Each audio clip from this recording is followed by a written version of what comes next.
Sir next నిన్న చంద్రబాబు నాయుడు గారు కూడా మళ్ళీ యూత్‌కి ఇదే నేను విజ్ఞప్తి చేస్తున్నాను, రిక్వెస్ట్ చేస్తున్నాను, విజ్ఞప్తి అని అన్నారు.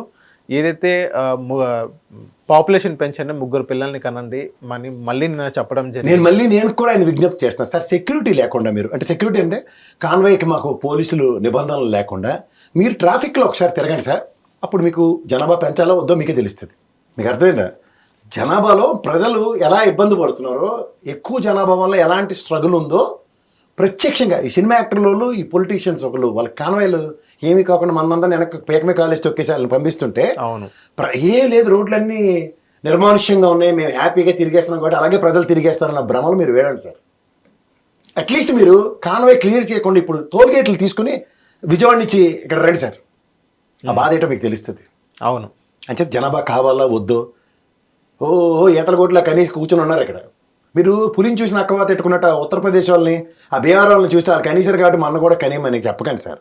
మన దగ్గర అంతంత వసతులతో కూడిన ఇన్ఫ్రాస్ట్రక్చర్లు మనం ఏం క్రియేట్ చేసుకోవట్లేదు. మీరు ఏదో ఆ కేంద్రం మనకి ఇచ్చే వాటా జనాభా ప్రాతిపదికన మీకు ఇస్తారంటే నేను మొన్న కూడా చెప్పిన జనాభా లెక్కలు పెట్టించాను. ఫస్ట్ మనకున్న ఇప్పుడు ఎగ్జిస్టింగ్ జనాభాకే మనకు రావాల్సిన నిధులు సక్రమంగా వస్తాయి. అవి ఏవి కాకుండా మీరు జనాభాలు పెంచండి అని నానా తిప్పలు పడి చైనా కన్నా దాటిపోయి కూర్చొని ఉన్నాం. అట్లీస్ట్ చైనా వాడి వాళ్ళని they know how to protect themselves. అలాంటి ఇన్ఫ్రాస్ట్రక్చర్లు కూడా మన దగ్గర లేవు, అంత ఫైనాన్షియల్ క్యాపబిలిటీస్ కూడా లేవు మనకి. దయించి మీరు బాగుంది కదా అని 4 మాటలు చెప్పేస్తే ఇంకా వీలైతే లోకేష్ గారికి చెప్పండి ఇంకో 4 గనమని. అంతకుమించి ఇందులో నాకేం కొత్తదనం ఏం కనబట్టలేదు. ఓకే సార్, నెక్స్ట్ ఏదైతే కల్టివేషన్ గురించి నిన్న చంద్రబాబు నాయుడు గారు ఒకటి చెప్పడం జరిగింది. ఏదైతే మామిడికాయల తోటలో కూడా పంటలు పండించవచ్చు అన్నట్టుగానే కొన్ని తిరుపతి కుప్పంలో కూడా కొంతమంది పండిస్తున్నారు. మీరు అలాంటి కల్టివేషన్ అనేది చెయ్యండి. 6-7 వెజిటేబుల్స్ అవన్నీ పండిస్తే పర్ మంత్ వచ్చేసి 30,000 to 40,000 దాకా సంపాదిస్తున్నారు. సో మీరు కూడా చెయ్యండి. నేను డబ్బుల్లో ఎంతవరకు ఇస్తాను, ఒకళ్ళలో ఇద్దరికి ఇస్తాను ఏమో. సో మీరు ఓన్గా కల్టివేట్ చేస్తే ఎరువులు కానీ అలాంటి ఏదైనా నేను ఇవ్వగలను. సో మీకు కూడా ఒక సంపద మనీ అనేది క్రియేషన్ అయ్యిద్ది అన్నట్టుగా నేను చంద్రబాబు నాయుడు గారు చెప్పడం జరుగుతుంది. ప్రవచనాలు అంటారు, వినడానికి బాగుంటాయి. మనకన్నా రైతుకి ఎక్కువ తెలుసు సార్. ప్రత్యామ్నాయ పంటలు ఎలా వేయాలో, ఆ స్టాప్ గ్యాప్లో పంట చుట్టూ ఎలా పండించుకోవాలో. చంద్రబాబు నాయుడు గారు ఒక రైతు కుటుంబం నుంచి వచ్చారు కదా. నేను రైతు కుటుంబం నుంచి వచ్చినాడు. అంచేత అందరికీ రైతులకి పంటలు ఎలా పండించాలో, ఏ కూరలు ఎలా పండుతాయో అందరికీ తెలిసిన విషయాలే. కానీ ఉన్నోట్లకి దిక్కులేదు. ఇవాళ వ్యవసాయదారులు కూడా ఎదుర్కొంటున్న తీవ్ర సమస్య ఏంటంటే వ్యవసాయ కూలీలు లేక ఎన్ని తిప్పలు పడుతున్నారో వ్యవసాయదారులు అందరికీ తెలిసిన విషయమే. దాని మీద మీరు ఫోకస్ చేయండి. నరేగా నిధులు ఇవన్నీ ఇస్తూ ఏ ప్రాతిపదిక మీద ప్రజల్ని వ్యవసాయదారుల్ని పరిరక్షిస్తున్నారో స్టాటిస్టిక్స్ క్లియర్గా చెప్తున్నాయి. ఇవాళ వ్యవసాయ ఉత్పత్తులు పండించుకోలేక, సామర్థ్యానికి తగ్గట్టు పనివాళ్ళు లేక ఇవాళ వ్యవసాయదారులు కుదేలైపోయి రియల్ ఎస్టేట్లకు ఇచ్చుకుంటున్నారు ల్యాండ్లు. చూసుకోండి కావాలంటే. చూసాను నేను. మరి బయాస్డ్ స్టేట్మెంట్స్ ఇవన్నీ ఏంటంటే ప్రజల్ని కాసేపు మభ్యపడ్డానికి ఒక గంట సేపు ప్రెస్ వాళ్ళు మిలిటరీ మైకులు పెడతారు కదా, 4 మంచి మాటలు చెప్పినట్టుగా ఉంటాయి. అవి మరి మాట్లాడదాం.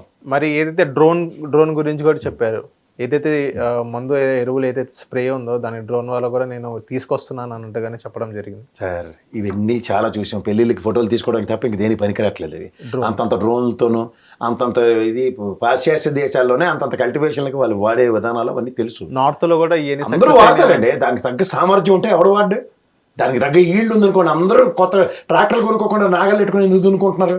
వాడి దగ్గర డబ్బులు లేక. వ్యవసాయంలో సామర్థ్యాన్ని పెంచే ట్రాక్టర్లు ఉన్నాయి ఇవన్నీ చెప్పడానికి ఇక్కడ కూర్చుని నాకు బాగానే ఉంటాయి. కానీ అక్కడ ఆడ తిప్పలోడు గ్రామానికి ఒకటి ఇప్పుడు సచివాలయ వ్యవస్థ, ఆర్బీకే సెంటర్లు ఇవన్నీ కట్టిన తర్వాత గ్రామానికి ఒక 2 ట్రాక్టర్లు ప్రభుత్వ పథకం కింద ఇస్తున్నాం. ఇవి వ్యవసాయదారులు వాడుకోవడానికి అన్నది కొత్త వినూత్నంగా తయారు చేసి ఇవ్వమనండి. Free tractor for agriculture cultivation. అలాగే ఎరువులు ఈ సబ్సిడీ రేట్లో ఇక్కడ స్టాక్స్ ఉంచుతున్నాం. ఇక్కడ ఈ వ్యవసాయ క్షేత్రాలు ఏవైతే ఉన్నాయో రాష్ట్రం మొత్తం మీద పూర్తి అవగాహన ఉన్న వ్యవసాయ మంత్రి ఈయన సమన్వయపరుచుకొని ఇక్కడ ఈ ఈల్డ్ 3 times రావడానికి 4 times రావడానికి ఇట్లాంటి మనం ప్రాతిపదిక మీద ఇచ్చి రిటర్న్ ఆన్ ఇన్వెస్ట్మెంట్ కింద వాళ్ళ దగ్గర ఈ పంటని ఈ ప్రభుత్వం ఈ రేటుకు కొంటుంది అన్నది ఒకసారి బ్యానర్ పెట్టి ఇమ్మనండి. ఒక్కొక్క దగ్గర వ్యవసాయం ఇలా పరిగెడుతుంది. అవి ఏవీ లేకుండా గోతాలు ఎవరు, బొక్కలాడిపోయిన గోతాలు ఇస్తారు వాళ్ళకి. పంటకి రాష్ట్రానికి టార్పాన్లు ఎవరు, సరైన గొడవలు లేవు వాళ్ళ పంట పరిరక్షించుకోవడానికి. ఎక్కడున్నాం సార్ మనం? ఏం మాట్లాడుతున్నాం? 78 ఏళ్ళ ఈ స్వతంత్రంలో వ్యవసాయదారుని పరిరక్షించలేని ప్రభుత్వాలు చూస్తూనే ఉన్నాం. అవును. కానీ ప్రవచనాలు చెప్పేస్తుంటే దేనికి వినాలి? వ్యవసాయ క్షేత్రాల్లో ఈ విధంగా ఈ ప్రభుత్వ నిర్ణయాలు, ఇన్ని గిడ్డంగులు కట్టాం, ఈ విధంగా పంటని నష్టం కూడా ఈ విధంగా బీమా క్రియేట్ చేసేస్తున్నాం. ఇవి ఏమైనా మాట్లాడమనండి. 20,000 ఇస్తున్నారు, ఇప్పటికి దిక్కులేదు. ఖరీఫ్ రబీ 2 సీజన్లు పోయాయి. ఏం మాట్లాడారండి? ఏం చెప్తున్నాం వింటున్నాం కదా. ప్రభుత్వానికి బాధ్యత అన్న దగ్గర ఎలా ఉండాలంటే బాధ్యత సద్వినియోగపరిచేలా ఉండాలి. అన్నీ అయిపోయిన తర్వాత పంట కోసి వాళ్ళ జనవరిలో కూర్చుని కాలక్షేపం కబుర్లు అన్నీ బాగానే ఉంటాయి. వ్యవసాయదారుని పరిరక్షించడానికి మనం చేసుకుంటున్నాం ఏంటి ఈ విధి విధానాలు చెప్పమనండి సార్. ఇప్పటికైనా అర్థిస్తున్నాం మేము. సార్ ఇదే కూటమి ప్రభుత్వం వచ్చిన తర్వాత సంక్రాంతి పండుగలో అంబరాలు అంటాయని కొన్ని ఛానల్స్లో వింటాను. ఏది సంక్రాంతి కానుకేది ఒక నమ్మరాన్ని అంటుంది. గత ప్రభుత్వం అయితే ఎన్డీఏ కూటమిలో గతం ఉన్నప్పుడు సంక్రాంతి కానుక ఇచ్చారు కదా. ఈ సంక్రాంతి కానుక ఇచ్చారా? లేదు. మరి ఎందుకు అంబరాన్ని వండితే ఏం చేశారని అంబరాన్ని వండితే? ఆడికి బుద్ధి జ్ఞానం ఉండదు వాళ్ళకి, తపేలగాలకి.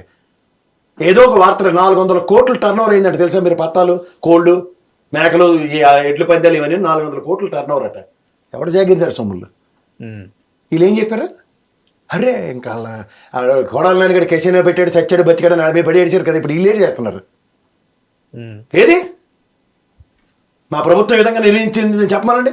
నియంత్రించింది లేదు, వాళ్ళు కబుర్లు చెప్తారు. 200 రూపాయలు అక్కడ కార్ పార్కింగ్, 200 రూపాయలు కార్ పార్కింగ్ ఒక్కో దగ్గర.